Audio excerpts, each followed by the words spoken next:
Hello friends, कैसे हो? चलिए, तो आज आप लोगों के लिए फिर से एक बार लेकर आ चुका हूँ मैं एएलपी टेक्नीशियन या फिर बीएसएफ 2024 के लिए साइंस के कुछ ऐसे क्वेश्चन जो कि आपको डायरेक्ट एग्जाम पर आधारित है, यानी एग्जाम में ऐसे क्वेश्चन आपको देखने को मिल सकते हैं। ये हम लोगों का प्रैक्टिस सेट 19 है, यानी कि इससे पहले हम लोगों ने 18 प्रैक्टिस सेट कर लिए हैं।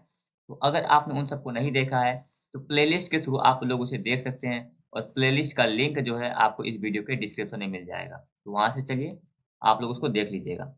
चलिए आगे बढ़ते हैं, लेकिन आगे बढ़ने से पहले अगर आपने अभी तक हमारे चैनल को सब्सक्राइब नहीं किया है तो सब्सक्राइब कर लीजिए। सब्सक्राइब करना बिल्कुल फ्री होता है। छोटा सा चैनल, अगर आप सब्सक्राइब करते हैं, वीडियो को लाइक कर देते हैं तो हमें मोटिवेशन मिलता है। तो इसलिए आप एक लाइक और सब्सक्राइब तो कर ही सकते हैं। चलिए आगे बढ़ते हैं। आगे बढ़ने से पहले मैं आज आपको एक चीज़ दिखा रहा था। मैं इसका सिलेबस चेक कर रहा था। सिलेबस में देखो, जनरल साइंस में सबका फिजिक्स का वेटेज आपको सबको पता है, फिजिक्स का वेटेज है। केमिस्ट्री का भी अपना अलग ही वेटेज है। सबसे ज़्यादा तो वेटेज फिजिक्स का ही है, फिर केमिस्ट्री का है, लाइफ साइंस, अर्थ साइंस, ये सब अलग अलग जो है सबका है, ठीक है। लेकिन दो टॉपिक ऐसा है, जैसे एक न्यूट्रिशन हो गया और एक डिजीज हो गया। ये दोनों टॉपिक अलग से मेंशन है। ये देखो, न्यूट्रिशन और डिजीज, ये दोनों टॉपिक अलग से मेंशन है। तो हम लोग क्या करेंगे आज? आज हम लोग एक दिन इसी तरह फिर न्यूट्रिशन का लेकर आऊंगा एक स्पेशल। तो आज हम लोग जो क्वेश्चन लेके आए हैं ना, वो सिर्फ और सिर्फ डिजीज का है, ठीक है। यानी कि रोग, जिसको बोलते हैं हिंदी में रोग, चैप्टर का है।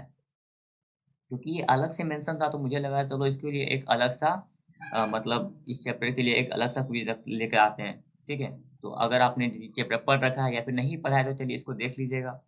और पढ़ने के बाद एक बार फिर से आप लोग इसे एक मॉक टेस्ट के रूप में लगा लीजिएगा, ठीक है। क्योंकि इसको देखो, अलग से दे रखा है तो ऑब्वियस सी बात है, मतलब कुछ तो वेटेज रखता है ना। चलिए, क्वेश्चन है, ब्लड कैंसर को क्या कहा जाता है? इसको इंग्लिश में ल्यूकेमिया बोलते हैं, लिखा हुआ था ल्यूकेमिया। ब्लड कैंसर को क्या बोलते हैं? ल्यूकेमिया, डायबिटीज, हार्ट अटैक या मलेरिया? तो ब्लड कैंसर को क्या कहा जाता है? तो इसको ल्यूकेमिया कहा जाता है, हिंदी में लेकेमिया, ठीक है। ब्लड कैंसर को कहा जाता है। इसका आंसर भी यहाँ पे आपको मिल जाएगा, और इसका पीडीएफ जो है मैं आज तो पक्का ही डाल दूंगा टेलीग्राम पे। टेलीग्राम के चैनल भी आप ज्वाइन कर लीजिएगा। इसका भी लिंक आपको वीडियो के डिस्क्रिप्शन में मिल जाएगा, या फिर आप टेलीग्राम पे सिंपली जाके सर्च कीजिएगा एग्जाम डाइट, तो आपको देखने को मिल जाएगा, ठीक है। लिखा हुआ है, human immune deficiency virus HIV किस बीमारी के कारण है? HIV वायरस जो है वो कौन सा बीमारी कॉज करता है, ये पूछा है। मलेरिया, टीबी, एड्स या डेंगू? तो सबको पता है HIV जो है वो कौन सा बीमारी कॉज करता है, वो करता है आपका एड्स। अच्छा, बहुत बार एड्स का फुल फॉर्म पूछा जाता है, तो आप लोग कमेंट करके बताइएगा तो एड्स का फुल फॉर्म क्या होता है। चलिए अगला क्वेश्चन। क्वेश्चन यहाँ पे आंसर वहाँ पे बड़ा दिक्कत है, चलो। हाँ, क्वेश्चन है, मलेरिया किस जीवाणु द्वारा फैलता है? मलेरिया को फैलाने वाला जो जीवाणु है वो कौन है? एनोफ्लिज मच्छर, एडीज मच्छर, कॉमन मच्छर या टाइगर मच्छर? तो मलेरिया जो फैलाता है, जिसको कि जो फैलाने का काम करता है उसको वेक्टर बोलते हैं। हिंदी में क्या बोलते हैं वो पता नहीं, मतलब इंग्लिश में जो जिस जो भी आपका क्या बोलते हैं, जो भी जीवाणु इस चीज को फैलाता है तो उसको वेक्टर बोलते हैं। जिसके थ्रू वो रोग दूसरे में फैल जाता है उसको वेक्टर बोलते हैं, ठीक है। तो वही पूछा है, मलेरिया किस जीवाणु द्वारा फैलता है? मलेरिया का वेक्टर कौन है? तो वो आपका एनोफिलीज मच्छर है, ठीक है। Anopheles mosquito. चलिए अगला देखते हैं।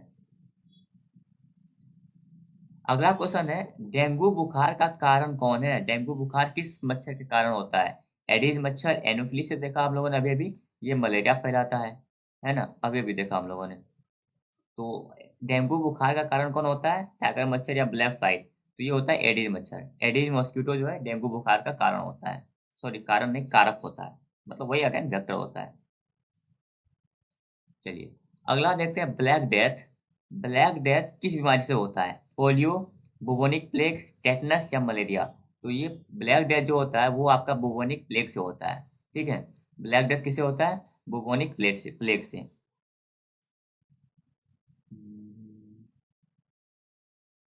चलिए हाँ, क्वेश्चन है, टीबी। टीबी के लिए कौन सा, टीबी का मतलब ट्यूबरक्लोसिस है, ठीक है। टीबी देखने वाला टीबी नहीं है, मैं लिख देता हूँ ट्यूबरकुलोसिस, जिसको कि ऐसे टी और बी लिखा जाता है। तो टीबी के लिए कौन सा बैक्टीरिया जिम्मेदार है?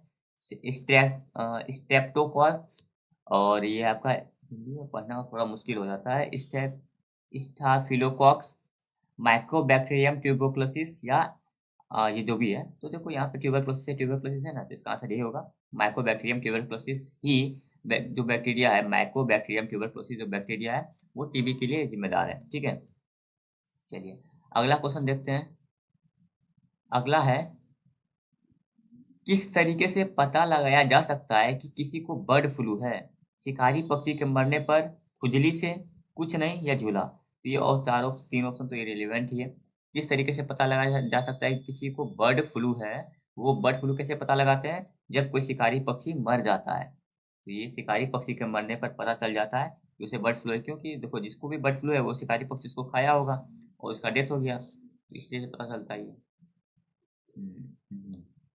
चलिए अगला है, सिगेला बैक्टीरिया किस बीमारी का कारण होता है? डायरिया, जुकाम, मलेरिया, या ब्लैक फीवर? सिगेला बैक्टीरिया किस बीमारी के कारण होता है? ये डायरिया का कारण होता है। ठीक है, सिगेला बैक्टीरिया किस बीमारी का कारण होता है? तो डायरिया। ठीक है, तो 8 का ए हो जाएगा, डायरिया। चलिए, आपको अगर सेशन पसंद आ रहा हो तो लाइक कर दीजिए, सेशन अगर पसंद आ रहा है तो लाइक कर दीजिए। ठीक है, चलिए अगला क्वेश्चन देखते हैं। हम्म, अगला है, रोटा वायरस किस उम्र के बच्चों में डायरिया का प्रमुख कारण होता है? तो देखो यहाँ से आपको क्या पता चला कि डायरिया किसके कारण होता है? रोटा वायरस के कारण होता है। डायरिया किसके कारण होता है? तो आपका रोटा वायरस के कारण डायरिया होता है। तो रोटा वायरस किस उम्र के बच्चों में डायरिया का प्रमुख कारण होता है? 1 साल तक, 5 साल तक, 9 महीने तक, या 2 साल तक? तो 9 महीने तक जो होता है, ये डायरिया का प्रमुख कारण होता है, रोटा वायरस। ठीक है ना? हाँ, ठीक है।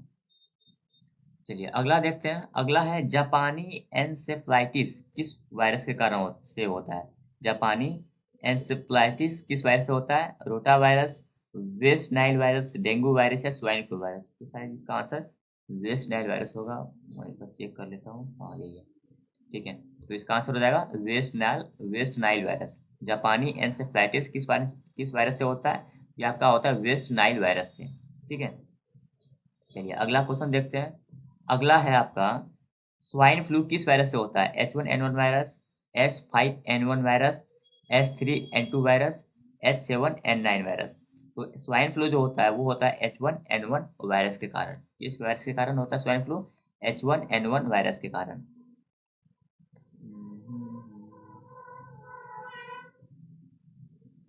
अरे भैया बता दूंगा। फोर्थ ऑप्शन है आपका 2 साल, ये फोर्थ ऑप्शन है। चलिए, रूबेला के टीका रूबेला के टीका का रूबेला के टीका को किस उम्र तक लगाया जा सकता है? 1 साल, 5 साल, 9 महीने, या 2 साल? तो रूबेला का जो टीका है उसको 9 महीने तक लगाया जाता है। ठीक है, 9 महीने तक रूबेला का टीका लगाया जाता है। अगला है आपका, hepatitis B hepatitis B virus किस वायरस के माध्यम से फैलता है? H1N1, HBV, HCV, या HIV? तो ये फैलता है आपका HBV वायरस के कारण। किसके कारण? HBV वायरस के कारण वायरस हेपेटाइटिस बी वायरस किस वजह से फैलता है? हेपेटाइटिस बी बीमारी जो है वो आपका HBV वायरस के कारण फैलता है। चलिए अगला क्वेश्चन है आपका, मुम्स किस वायरस से होता है? मुम्स किस वायरस से होता है? Rota virus, mumps virus, dengue virus, या ब्लैक फीवर वायरस? तो इसका नाम से पता है, ये इसका आंसर हो जाएगा। और ये लास्ट क्वेश्चन। ठीक है, लास्ट क्वेश्चन क्या है आपका, अस्थमा का मुख्य कारण क्या है?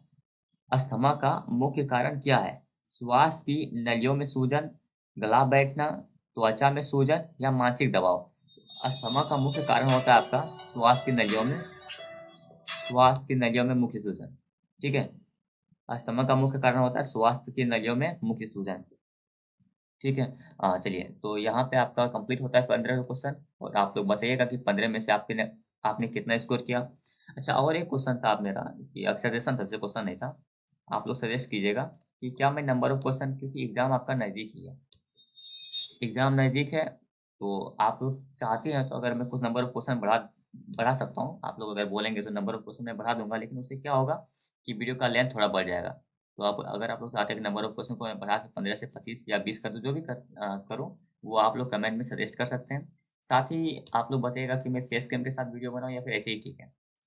चलिए, इतना ही बस पूछना था। बाकी सेशन को अगर आपने लाइक नहीं किया तो लाइक कर दीजिए, चैनल को सब्सक्राइब कर दीजिए। मिलते हैं आपसे अगले क्लास में।